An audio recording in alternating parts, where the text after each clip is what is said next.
पुत्रदा एकादशी कब है? जाने डेट और व्रत रखने। पुत्रदा एकादशी सावन के महीने की शुक्ल पक्ष की एकादशी को कहते हैं।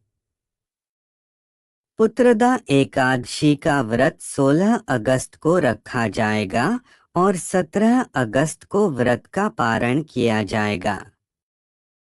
आइए आपको बताते हैं पुत्रदा एकादशी का महात्म्य और पूजा का शुभ मुहूर्त व पूजा विधि।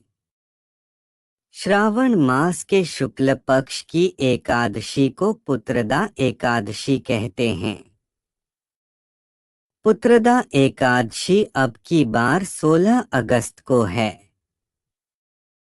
पद्म पुराण में इस एकादशी की महत्व बहुत ही खास माना गया है। सावन के पवित्र महीने में जब भगवान विष्णु चतुर्मास की निद्रा में होते हैं तो यह एकादशी पड़ती है और इसको पुत्रदायी एकादशी माना गया है।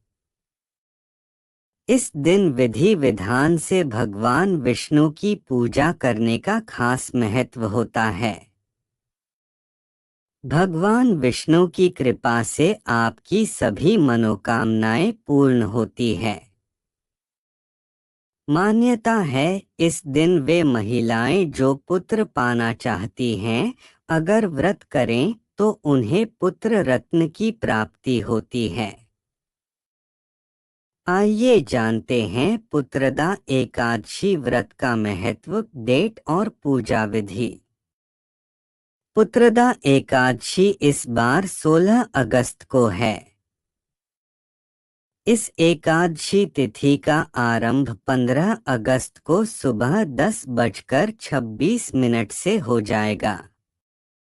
इस एकादशी का समापन 16 अगस्त को सुबह 9:39 पर होगा। व्रत का पारण 17 अगस्त को सुबह 5:51 से 8:05 तक किया जा सकता है। पुत्रदा एकादशी व्रत का महत्व। पुत्रदा एकादशी का व्रत करने से आपको अक्षय पुण्य की प्राप्ति होती है और साथ ही आपको मृत्यु उपरांत वैकुंठ लोक की प्राप्ति होती है। कहते हैं इस व्रत को करने से आपका घर धन धान्य से भर जाता है। इस एकादशी का व्रत करने से आपको नारायण के साथ साथ मां लक्ष्मी की भी विशेष कृपा प्राप्त होती है। इस व्रत के पुण्य प्रताप से राजा महिजित महिष्मती को पुत्र रत्न की प्राप्ति हुई थी।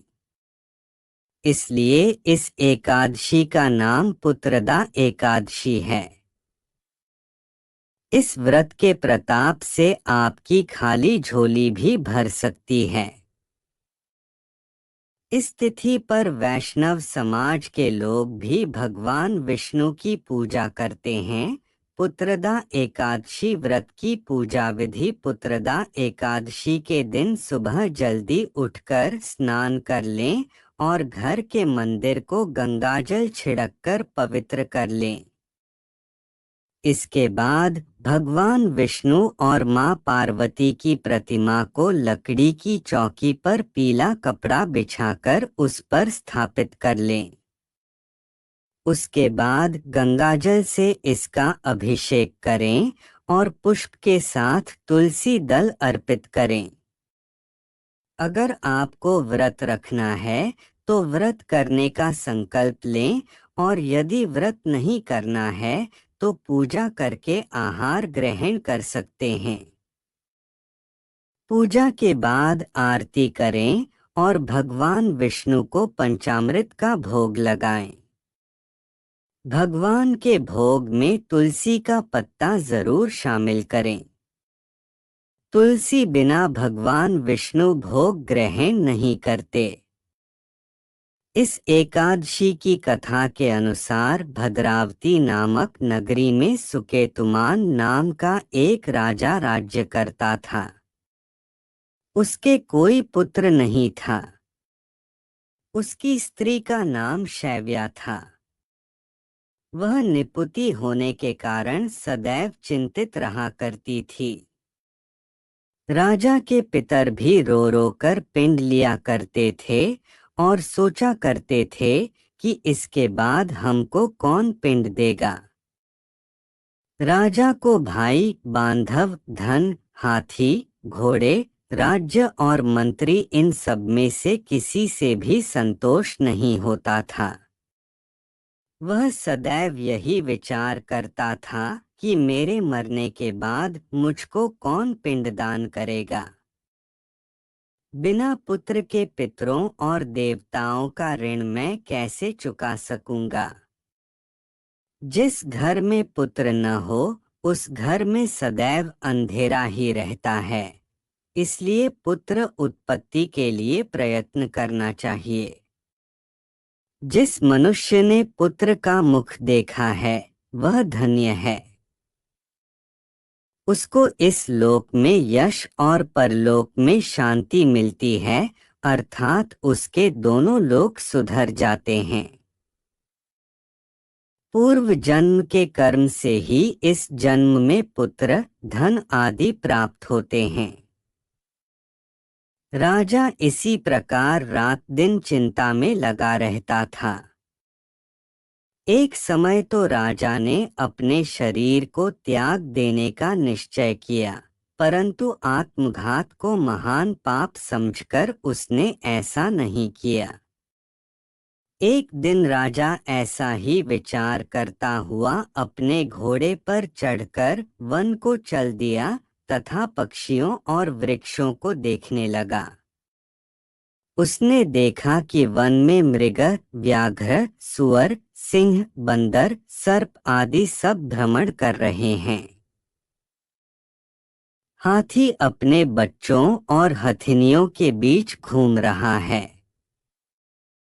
इस वन में कहीं तो गीदड़ अपने कर्कश स्वर में बोल रहे हैं, कहीं उल्लू ध्वनि कर रहे हैं। वन के दृश्यों को देखकर राजा सोच विचार में लग गया। इसी प्रकार आधा दिन बीत गया। वह सोचने लगा कि मैंने कई यज्ञ किए, ब्राह्मणों को स्वादिष्ट भोजन से तृप्त किया, फिर भी मुझको दुख प्राप्त हुआ, क्यों? राजा प्यास के मारे अत्यंत दुखी हो गया और पानी की तलाश में इधर-उधर फिरने लगा। थोड़ी दूरी पर राजा ने एक सरोवर देखा। उस सरोवर में कमल खिले थे तथा सारस, हंस, मगरमच्छ आदि विहार कर रहे थे। उस सरोवर के चारों तरफ मुनियों के आश्रम बने हुए थे। उसी समय राजा के दाहिने अंग फड़कने लगे। राजा शुभ शकुन समझकर घोड़े से उतरकर मुनियों को दंडवत प्रणाम करके बैठ गया। राजा को देखकर मुनियों ने कहा, हे राजन, हम तुमसे अत्यंत प्रसन्न हैं। तुम्हारी क्या इच्छा है सो कहो। राजा ने पूछा, महाराज आप कौन हैं और किस लिए यहाँ आए हैं? कृपा करके बताइए। मुनि कहने लगे कि हे राजन, आज संतान देने वाली पुत्रदा एकादशी है। हम लोग विश्वदेव हैं और इस सरोवर में स्नान करने के लिए आए हैं। यह सुनकर राजा कहने लगा कि महाराज, मेरे भी कोई संतान नहीं है। यदि आप मुझ पर प्रसन्न हैं तो एक पुत्र का वरदान दीजिए। मुनि बोले, हे राजन, आज पुत्रदा एकादशी है। आप अवश्य ही इसका व्रत करें। भगवान की कृपा से अवश्य ही आपके घर में पुत्र होगा। मुनि के वचनों को सुनकर राजा ने उसी दिन एकादशी का व्रत किया और द्वादशी को उसका पारण किया।